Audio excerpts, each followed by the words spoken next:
of that party to gain popularity opinion from the electorates. Okay. Is it more of just discrediting? Because some people have said the governor is nonchalant about this. And one will wonder, in a state that already has, several issues, intercommunal crisis, you don't want this to get out of hand. And it's already seemed like it's getting out of hand. I'll make a reference to the by-elections that took place for Plateau North Central elections. These issues came up. The contestant for the PDP flag party was accused of being the man behind, the brain behind all these setbacks in government. He was one fighting NULGE, he was one fighting the interests of local government workers and all that. And then when we went to the polls to see what this might likely portend or prevail in the entire outcome of the elections, the ruling party still won because the electorates themselves understood the composition or the arguments that were being brought forward by NULGE. Now they were like, you've denied us salaries, you've denied us our entitlements, our children have not been going to school, the entire state has been grounded at the local government levels, and then why are you coming to seek our votes to go to the Senate when you're the very one who fought against our interests? They were like, okay, fine, let's see how it reflects in the polls. Generally, when the elections came and the results were pronounced, we were surprised. Because we thought we assumed we were going to see a revolt through the electoral system, but it never happened. It never did. Okay, let's ask Mr. Peter, the director for Director for Advocacy of Justice and Rights. And when you look at the issue of people having the right to express themselves, you can, on the one hand, say that the governor of the state has allowed the local government employees to express themselves in the best way that they feel they want to. But at the same time, isn't it right for somebody who's a statesman, who's the leader of that state, to have intervened a lot earlier? No, I absolutely agree with you that the intervention ought to have come a lot earlier than what we're seeing now. Basically, for us from the civil society, and we've been trying to mediate in this whole crisis. We've been trying to give our advice. We've been trying to come in between and offer some kind of practical solutions to the ongoing impasse. I think clearly the missing link is the communication line. There's been some kind of break in communication. There's been kind of misunderstanding among the party. There's been a lack of trust. And I guess because of the nature or the dynamics of the Plateau situation, people are not really addressing the core issues. People are not looking at what are these issues that we need to look into, what are the solutions that we need to bring to bear on the issue.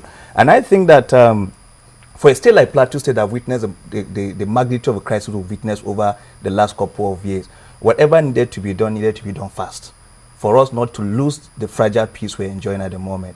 Because a lot of investment, a lot of time, a lot of resources have been put to that. And I think that the current impasse in the state is a threat to peace.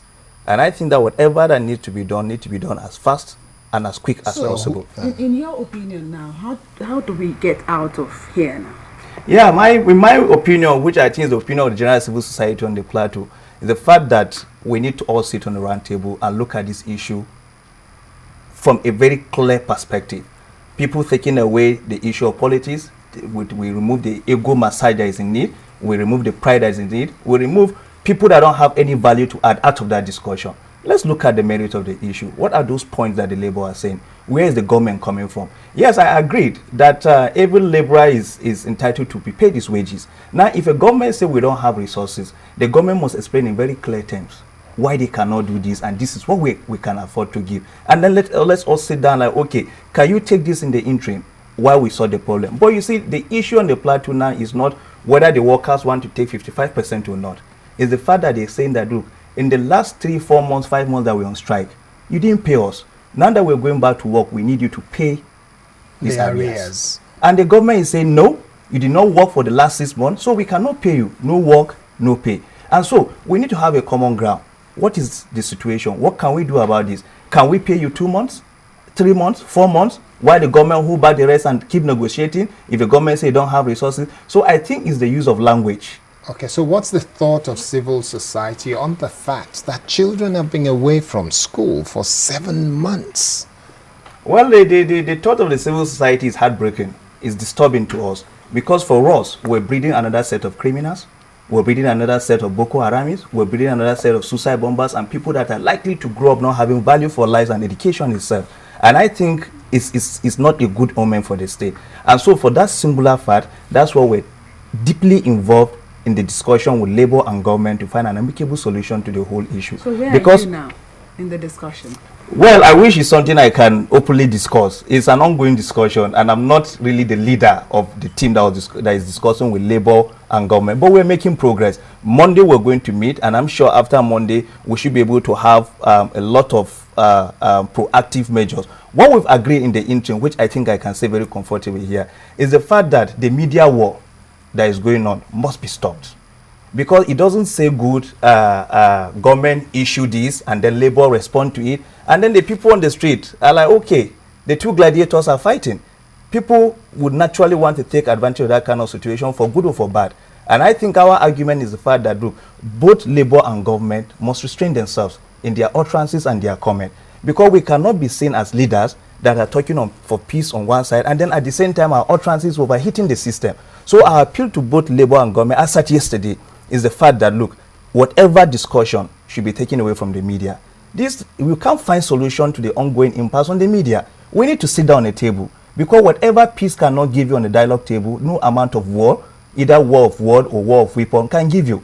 And I think the Labour have seen reason with us, and the government spokesman that was part of the meeting yesterday has given us the assurance that they will go back to the drawing board, re-strategize, reduce those kind of statements that we see on air every day, and see how we can progress from that level. So what will Maybe the let me for- really come Yes. in there. You were talking about probably irresponsibility, maybe hard-handedness on the part of the governor.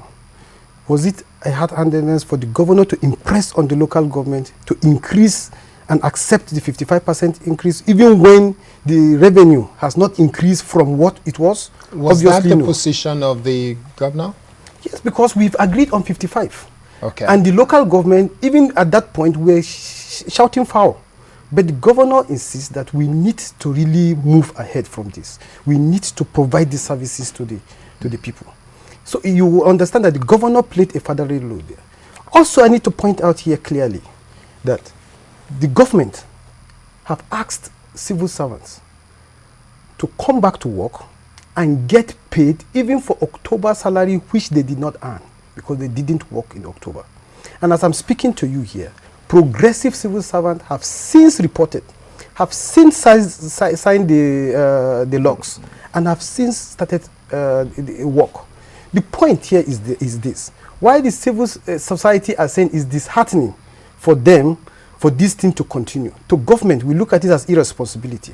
And government will not sit and allow... Irresponsibility on the Yes, part of for who? us to allow the local sector, the local government and primary education to be there the way it is. We must get back to giving back services to this area. Okay, the union is taking a stand.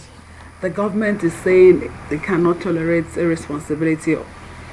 Where is the common ground? The common ground is for them to come in, start working, and then we can... Note, I think there's something we are missing here. The tertiary institutions started strike, and this law of no work, no pay was implemented, and they missed like 4 months salaries. They've since returned to work. Negotiations behind the door to get their welfare well taken care of is still ongoing, and they are happy.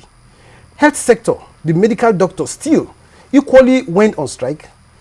The law of no work, no pay was implemented, and they returned back to work still, and they were not paid for the period they were out of work. Why will this one be different? But because the governor is a father, he said October, even though he didn't work for it, so just for us to have a common ground, come back to work, get paid, and let's move forward. If peradventure in future, the resources of the state will give room for that, then we move forward. Again, the governor created a caveat which the Labour did not even take advantage of. He said, allow us to do a biometric exercise to ensure we capture exactly the number of civil servants at that level. Probably we'll make some savings. Probably that will give us opportunity of even paying those backlogs that you're So are talking there That will concerns? make- Labour are saying no. That there are ghost workers. Yes. Yes, and Labour, I expect that the Labour should be championing that. We've seen other states where the Labour leaders are at the forefront of this verification. But this Labour are saying no, that the verification should not take place. You tell me, is that a moral, is there any moral Justification. positioning or ability to get that to move at that particular pace? It tells you that something is significantly wrong. But the most important thing today, as I'm speaking to you, progressive civil servants have since resumed. In fact, progressive civil servants are presently even challenging their unions on whether they have the moral local standing to keep them out of strike. Also, we as a government, we are equally computing the losses that we've incurred for this period of this strike. Somebody have to pay for these losses. The number of times these students are at home, what happened to them? Are they coming back to give extra lessons? Are they giving extra time for these particular people? So all this, we'll have to look at it in that perspective. Okay. And then we move forward and move the state forward. Let's ask Nelson Che. Yes, sir. From your perspective now, what do you think should be done speedily, very quickly, to get them to complete the negotiation and get back to work? It's simple, dialogue. But when you come to a table to dialogue, you should be willing to compromise on certain issues. All resolutions have always been reached as a result of compromises on both sides of the divide. But now government is saying, yes, I understand the situation. This is what I can offer you. But let me tell you, if this government wakes up tomorrow and say, I will pay you 2 months, and lie about it, people will go back to work. But this is a government that doesn't believe in lies. He doesn't believe in speaking from both sides of his lips. What he says, he stands by it. As a father and as a principled man and as an experienced leader. Now, what we are all saying is this: we are all losing. Government and citizens are both losing. That's just the truth about it. Because our children have not been to school for the past 6 months. Their colleagues in other states or in private schools have forged ahead. There's a backlog of activities for them to catch up with. But that notwithstanding, if we are sincere to the cause for which this strike has been on for, and we sit down on the table and say, okay, this is it, I can offer you this and I can accept this in the interim for peace to reign, I think this would be the best Christmas gift ever for the civil service at the local government level. All right, then, Mr. Gat Peter, when you look at all of the things that's happened in the state, and you also look at the issue of flood and the level of violence, what is it that the citizens of the state, because it's one thing to say the government is not, the government is not, the government is not. Citizens of the state, what should be the message? You're part of the civil society. What should be the attitude of the people of the state to all of this palaver? Well, just like the old saying that says that the art of war cannot be left to generals alone, the issue of governance cannot be left to only elected officials or people in position of authority. It's our collective responsibility to ensure that the system works.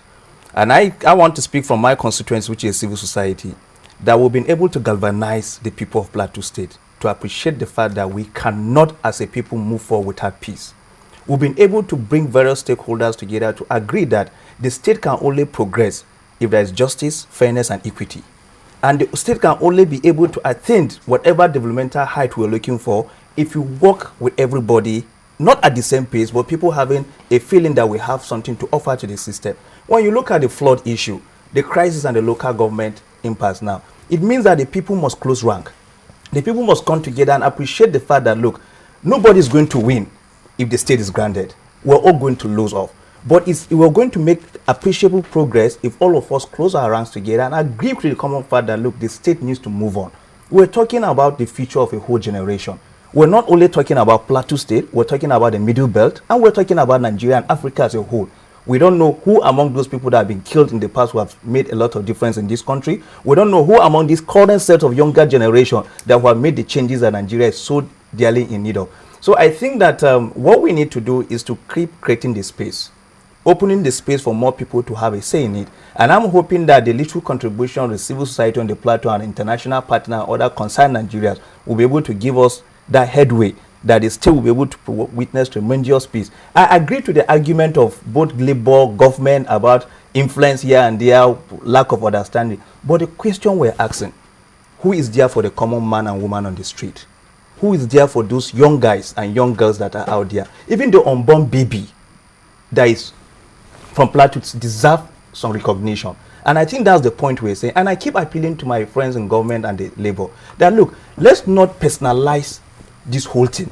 Let's allow it at the official level so that beyond this discussion that we're doing, we're still friends. We should be able to sit down, discuss the Plateau project and agree that, look, this state needs to be up and doing. For the last 11 years, Plateau State development would have been a lot higher and faster, not because of the numerous crises, both man-made and in quote spiritual, whatever they call it. Yes, but these are crises that we can solve. And I think that we need to open up the communication. We need to slow down in our emotions, anger, and sentiment that come into this discussion and look at these issues on their merit. And I'm sure once we're able to do that, the state will pick up as fast as possible. Because when you go around Plateau State, after every crisis, people still resume as quick as possible. As I speak to you now, there's so much heavy traffic in the street on the street of Plateau. Businesses are flourishing. Activities are going on. This despite the fact that once in a while you wake up, you hear that 10 persons have been killed, 2 persons have been killed, but life is still picking up. And I think the common man and woman on the street are people that have been resolved within their heart that we need to move on. Okay, thank you. Let's just very quickly ask the Commissioner then, in wrapping up now, because we have to close this segment of the show. In wrapping up, what is the government doing about those whose homes were flooded in July? Has the government been able to do anything? Did you get anything from the National Flood Relief headed by Mr. Dangote and Olisa Agbakuba? Well, before I answer that, let me just quickly say, Labour, we are in partnership with you. We are in partnership with the NUT. We believed in the cause, we believe in progress, and we asked them to come together. Let's move this state forward.